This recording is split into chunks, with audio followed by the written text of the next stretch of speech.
خواتین و حضرات، ہم نے اکثر اوقات وزیر اعظم اسلامی جمہوریہ پاکستان کے جب بھی انٹرویوز، ڈائلاگ یا جب وہ بات چیت کرتے ہیں تو ہم ذکر سنتے ہیں سیرت النبی کا اور اس اتھارٹی کا، اور آج یقیناً ہم سب کی طرح ان کے لیے بھی ایک بہت خوشی کا دن ہے۔ اب میں دعوت دینا چاہوں گا وزیر اعظم اسلامی جمہوریہ پاکستان جناب عمران خان صاحب سے کہ وہ تشریف لائیں اور اپنا خطاب کریں۔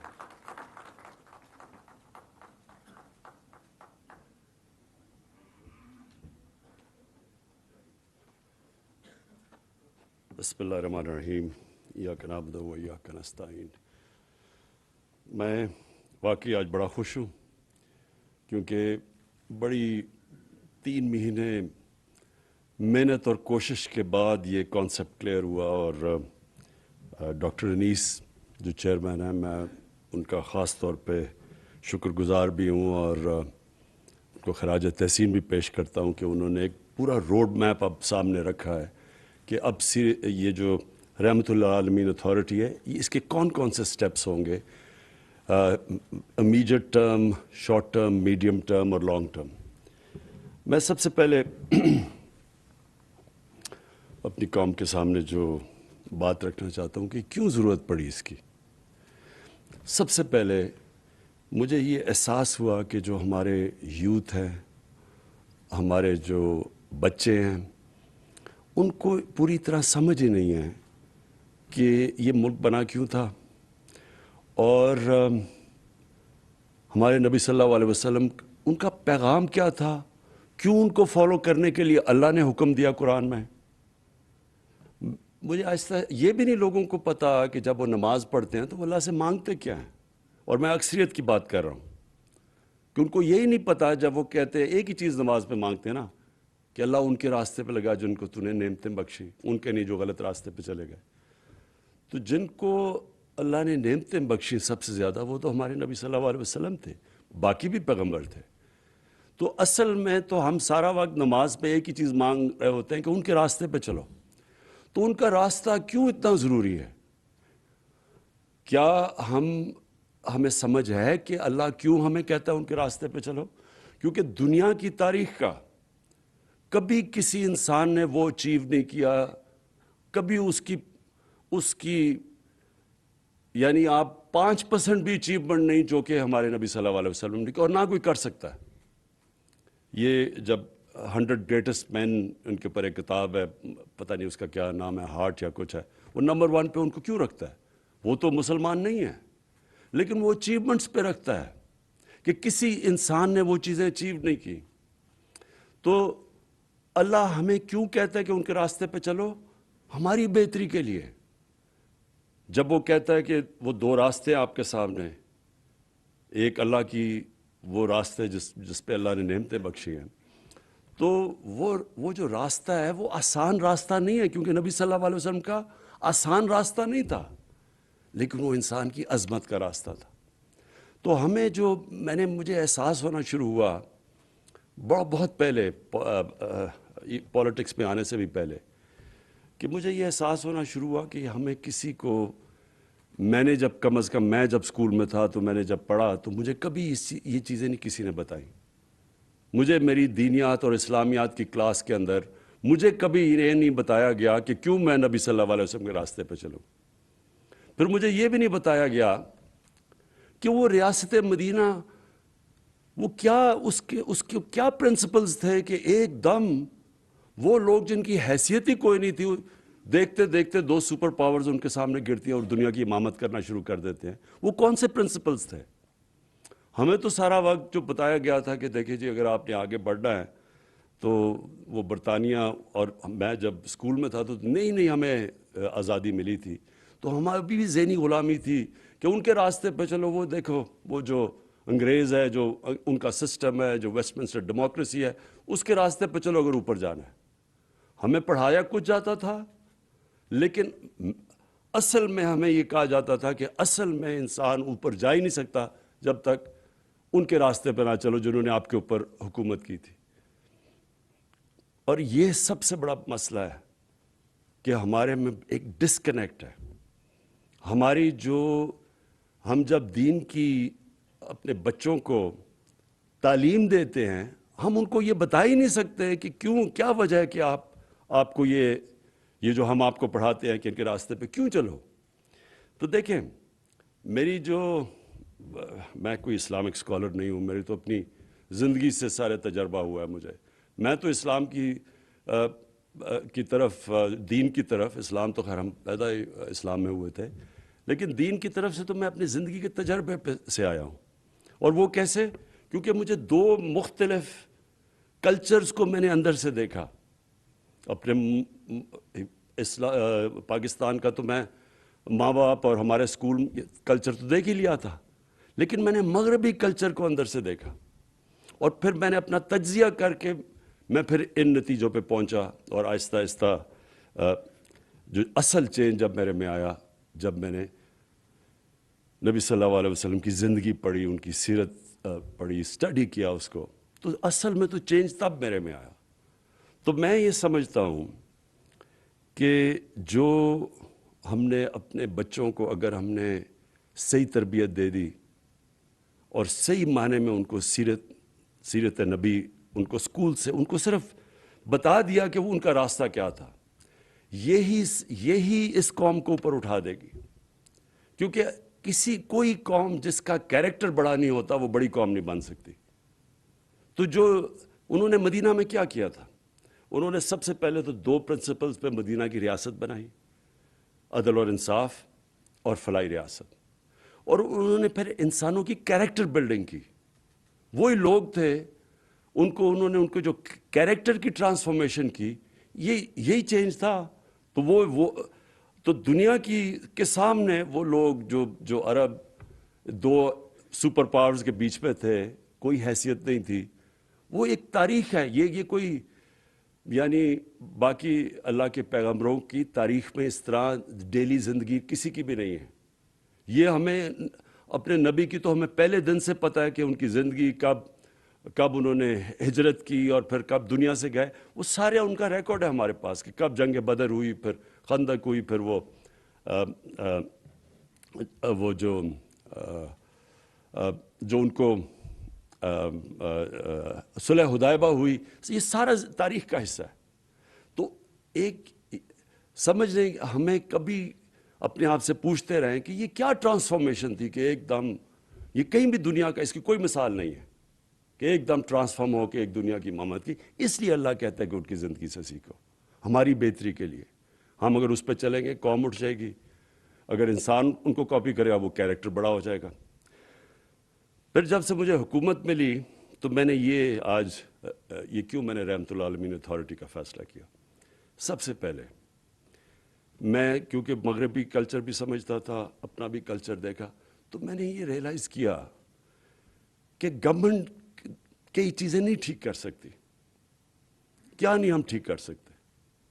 مدینہ کی ریاست میں جو قرآن کی آیت ہے, امر بالمعروف, اچھائی کے ساتھ کھڑی اور برائی کو ختم کرو, یہ جو برائی کے خلاف کھڑے ہو, یہ جو بیسک جس کو ایک مورالٹی یا ایتھکس ایک سوسائٹی کی, اس کے اوپر بیس ہوتی ہے. تو میں نے جب دیکھا کہ ہمارے سے وہ بہت آگے ہے مغرب, برطانیہ کا جو سوسائٹی ہے وہ ہمارے سے بہت آگے ہے. وہ واقعی برائی کو دباتی ہے اور اچھائی کے ساتھ کھڑی ہوتی ہے. ان کی جو ایتھکس ہے, ان کی جو مورالٹی ہمارے سے بہت آگے ہے. کبھی بھی وہاں کوئی تصور بھی نہیں کر سکتا کہ وہ پبلک کا پیسہ چوری کرے, کوئی مقصود چپڑاسی کے نام پہ 4.25 ارب روپیہ رکھتے اور وہ کہیں شکل بھی دکھا سکے. سوسائٹی روکتی ہے اس کو, کیونکہ میں نے تو وہاں دیکھا ہوا ہے. وہاں ایک لارڈ آرچر تھا, بڑا قریب تھا مارگریٹ تھیچر کے, وہ صرف اس نے عدالت میں جا کے اس کا جھوٹ پکڑا گیا, 3 سال جیل میں گزارا. سب سے طاقتور پرائم منسٹر کا وہ قریبی آدمی تھا. لارڈ آرچر نے 3 سال جیل میں گزاری, کوئی اس کو کھانے پہ نہیں بلاتا تھا. سنگاپور میں لی کوان یو نے جب سنگاپور کو چینج کیا, جب سنگاپور میں بھی بڑی کرپشن تھی, اس نے جب کرپشن چینج کیا, ذہن چینج کیا, امر بالمعروف وہ امپلیمنٹ کیا, تو اس کا جب قریبی دوست تھا جو منسٹر, جب اس نے کرپشن کی پکڑا گیا, خودکشی کی اس نے, کیونکہ اس کو پتا تھا معاشرے میں اب مجھے کوئی آنے نہیں دے گا. میں اپنی کیبنٹ کو بھی بتاتا رہتا ہوں کہ امریکہ کے اندر ایک بہت بڑا ملٹی بلینئر تھا برنی میڈوف، اس کے اوپر فلم بھی بنی ہوئی ہے، اور سب سے سارے بڑے بڑے لوگ سیلیبریٹیز اس کو ملا کرتے تھے، سب سے طاقتور بڑا پرومیننٹ آدمی گنا جاتا تھا، امیر ترین تھا. پتہ وہ ایک فراڈ سکیم، پونزی سکیم میں پکڑا گیا. اس کے 2 بیٹے تھے، ایک نے خودکشی کی، دوسرا گھر کے اندر ہی بند ہو گیا اور بیماری سے مر گیا، بیوی نے طلاق دے دی. ابھی رپورٹ ایک اور ابھی دیکھ رہا تھا، اس کی بہن اور اس کی بہن کے ہسبینڈ نے خودکشی کر لی. یہ کیوں کی ہے؟ کیونکہ معاشرے کے اندر جگہ ختم ہو جاتی ہے ان کی. تو ہم اگر کرپشن سے یہاں لڑنا ہے، اور یہ یاد رکھیں کہ ملک صرف غریب اس لیے ہوتے ہیں کرپشن کی وجہ سے. ساری دنیا کے اندر آپ سٹڈی کر لیں جو غریب ملک ہیں، ہر ملک کے اندر کرپشن ہے جو غریب ہے. اور سوئٹزرلینڈ جیسا ملک جس کے کوئی وسائل ہی نہیں ہے، سب سے امیر ترین ملک ہے، کیونکہ وہاں کرپشن نہیں ہے، رول آف لا انڈیکس میں سب سے اوپر ہے. تو اس کے اندر یہ میں صرف مجھے آہستہ آہستہ احساس ہوا ہمارے ملک میں کہ ہم کرپشن کو ایکسیپٹیبل کر بیٹھے ہیں. یہ سب سے زیادہ ایک معاشرے کو تباہ کرنا ہے. معاشرے کے اندر برائی کو ایکسیپٹ کر جاؤ. جس طرح مولانا رومی سے کسی نے پوچھا کہ قوم کیسے مرتی ہے، اس نے کہا اچھے برے کی تمیز ختم کرتی ہے، قوم مر جاتی ہے. اب برائی کو برائی نہ سمجھے، محنت کون کرے گا؟ اگر چوری میں برائی نہیں ہے تو میں کیوں پڑھوں، میں کیوں محنت کروں؟ جب میں آرام سے قبضہ گروپ بن جاؤں یا میں کوئی منسٹر بن کے پیسے بنانا، میں کیوں محنت کروں؟ اس لیے مدینہ کا جو ریاست تھی وہ اس بنیاد پہ کھڑی کی گئی تھی. تو ادھر وہ ہمارے سے بہت آگے ہیں. میں نے یہ سارے ملک دیکھے ہیں، آسٹریلیا، نیوزی لینڈ چلے جائیں، کوئی تصور بھی نہیں کر سکتا کہ اتنا سا بھی کسی کے اوپر دھبا آ جائے کرپشن کا، وہ شکل بھی کوئی معاشرے میں دکھا سکے.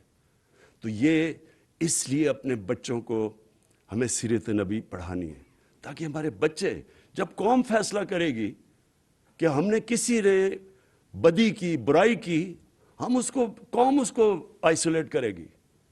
جاپان کے اندر منسٹر کوئی پکڑا جاتا ہے، عام زبان کے اندر ان کے وزیر خودکشی کر لیتے ہیں، کیونکہ معاشرے میں جگہ ختم ہو جاتی ہے.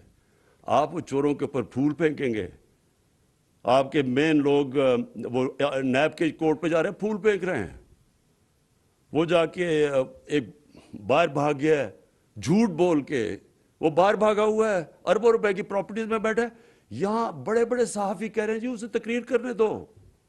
کوئی کسی وکیلوں نے کہا کہ جی اس کو پھر سے اس کے بین ختم کرو، کہ پھر سے اسے اجازت دو الیکشن لڑنے کی. تو یہ ہے ہماری معاشرہ. اس لیے نہیں کہ اللہ نے وسائل کی کمی رکھی ہے.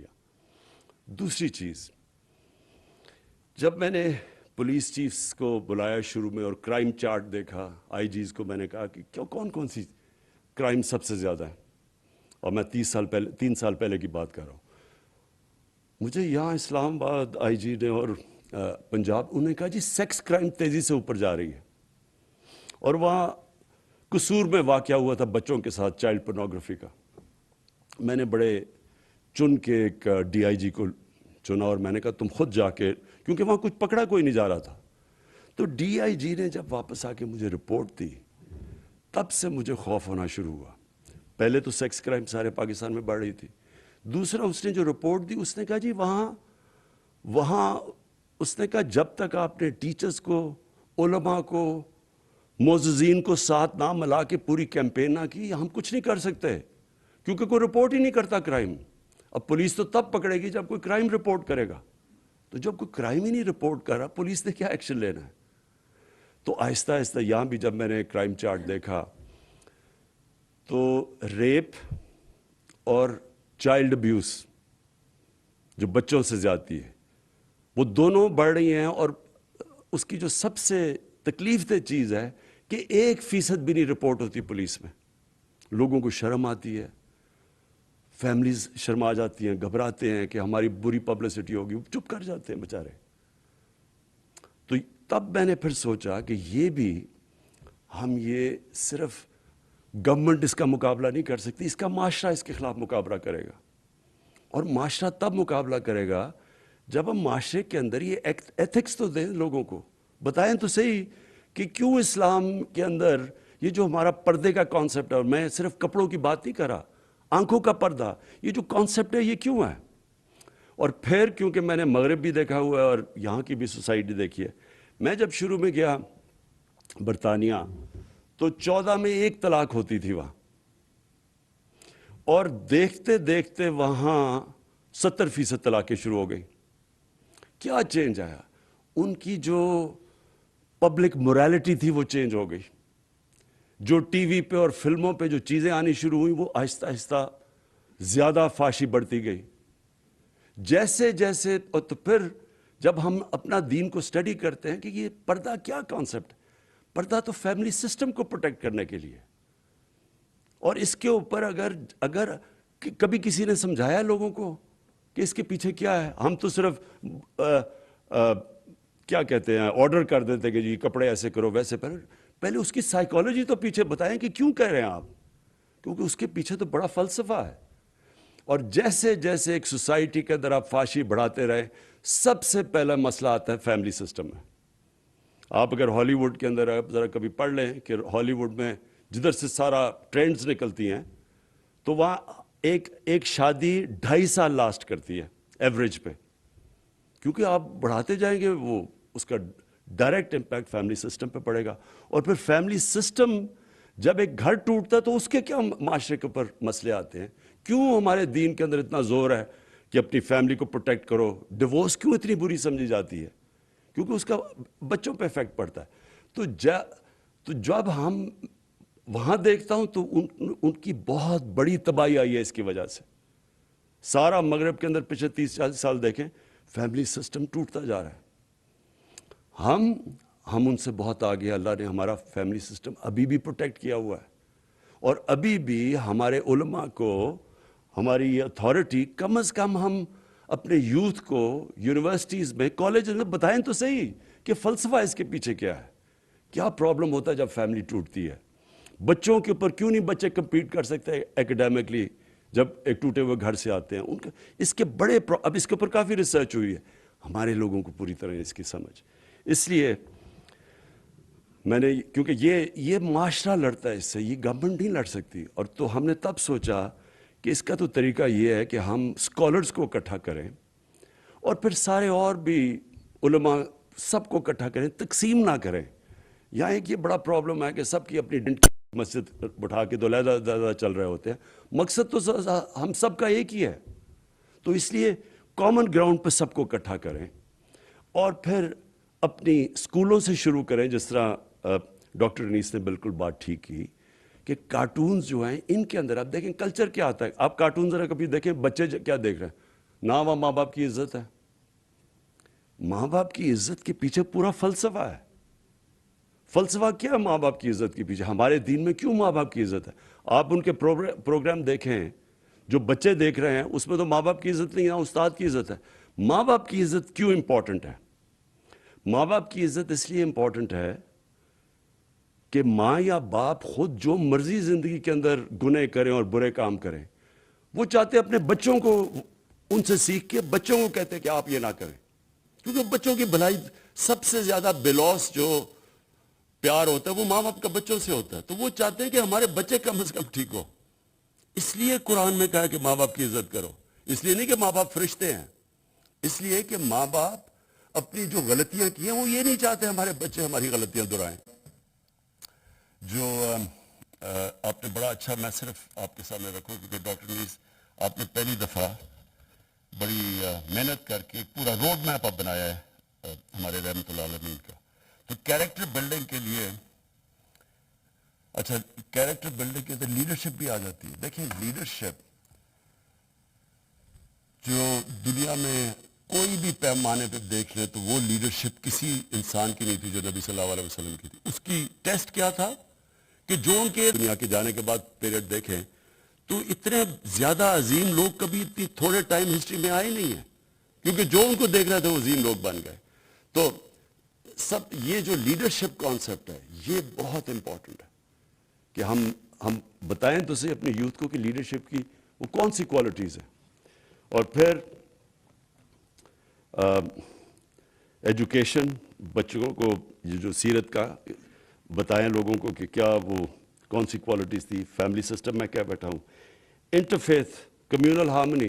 یعنی یہ جو ہم کئی دفعہ یہ سمجھتے ہیں, ہم تو تقسیم جو کرتے رہتے ہیں انسانوں کو, ہم یہ ریئلائز نہیں کرتے کہ نبی صلی اللہ علیہ وسلم جو ان کو اللہ نے ٹائٹل دی تھی رحمت اللہ عالمین, وہ انسانوں کو, سب انسانوں کے لیے تھے, سب انسانوں کے لیے رحمت بن کے آئے تھے.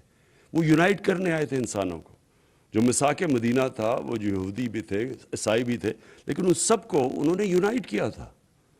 تو یہ جو کانسیپٹ ہے, جو ہم تقسیم کرتے ہیں ہر وقت, اگر برے لیڈر کی سب سے بڑی نشانی یہ ہوتی ہے کہ وہ انسانوں کو تقسیم کرتا ہے, اور بڑا لیڈر وہ ہوتا ہے جو ہمارے نبی صلی اللہ علیہ وسلم انسانوں کو اکٹھا کرنا, جو قائد اعظم نے کوشش کی, ہندو مسلم یونٹی کے ایمبیسڈر سمجھے جاتے تھے شروع میں, اور نیلسن منڈیلا نے جو کیا ساؤتھ افریقہ میں کہ انسانوں کو اکٹھا کیا. اور پھر جو اسلام کا کانسیپٹ ہے, ویسے وہ میں ابھی بھی کہوں کیونکہ میں سب سے زیادہ پیسہ اکٹھا کرتا ہوں, جتنے جو دینی لوگ ہوتے ہیں وہ اپنا فرض سمجھتے ہیں کہ اللہ کی راہ میں دینا. یہ ہمارا بہت بڑا, پاکستان کے اندر ابھی بھی دنیا میں میں سمجھتا ہوں کہ ہم سب سے زیادہ چیریٹی دیتے ہیں.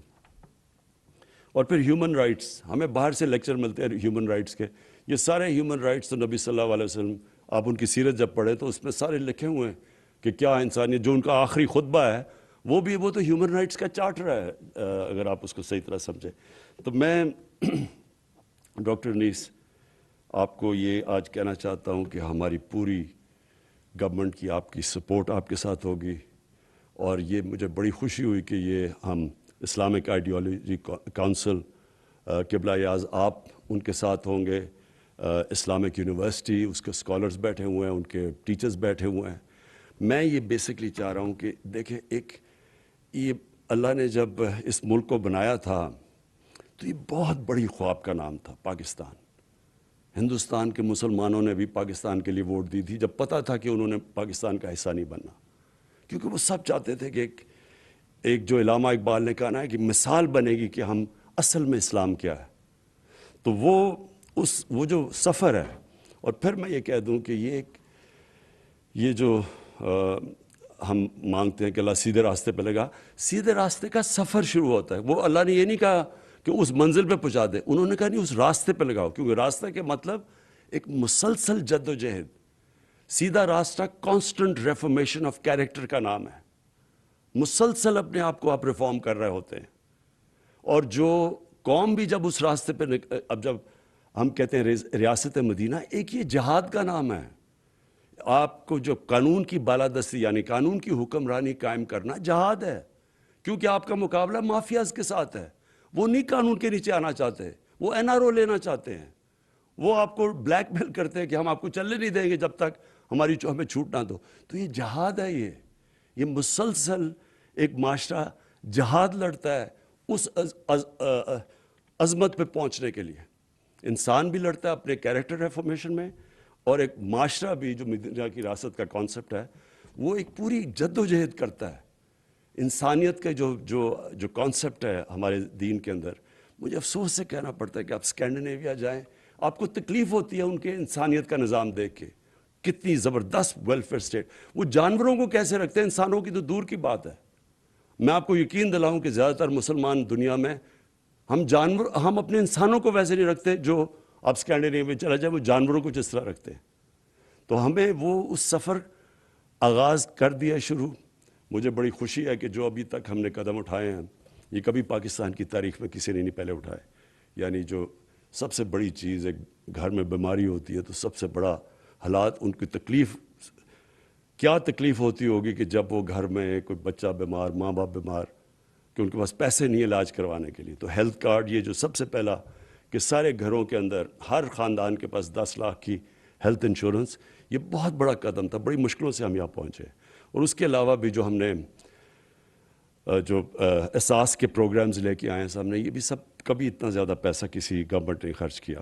اور پھر یہ جو پناہ گاہ ہیں, یہ بھی مجھے یاد ہے, ہم جب بھی وہ راوی سے ہم پل کراس کرتے تھے داتا صاحب کے سامنے, وہ بیچ میں وہ جو سڑک کے بیچ میں جگہ ہوتی, وہاں اس طرح لوگ سوئے ہوئے ہوتے تھے. اور میں سوچتا تھا ان کے اوپر وہ سارا ڈیزل کا وہ جو دھواں ہے وہ پڑ رہا ہوتا تھا, ان بیچاروں پہ ساری مٹی پڑی ہوتی تھی. کبھی کسی نے نہیں سوچا کہ کتنا خرچہ آتا ہے کہ آپ پناہ گاہ بنا کے وہ بیچارے وہاں سو جائیں, وہاں کھانا پینا ان کو دے دیں آپ. کوئی خرچہ تو نہیں ہے، احساس صرف چاہیے کہ ایک انسانیت کا آپ کا کانسیپٹ ہو، جو کہ وہ ملک جو اپنے آپ کو مسلمان نہیں کہتے لیکن وہاں ہے۔ تو میں پھر سے اپنی اتھارٹی کو آج جو ممبرز ہیں ہمارے، جو آپ نے ڈاکٹر نیز سب کو انٹروڈیوس کروا دیا، اور میں ایجوکیشن ڈپارٹمنٹ کا میں کہنا تھا کہ شفقت محبوب جو ہمارے منسٹر ہیں، ان کی پوری آپ کو کوآپریشن ملے گی، پرائم منسٹر آفس کی ملے گی، جتنی بھی گورنمنٹ کی ڈپارٹمنٹس ہیں ہم آپ کے ساتھ پورا کھڑے ہوں گے۔ شکریہ۔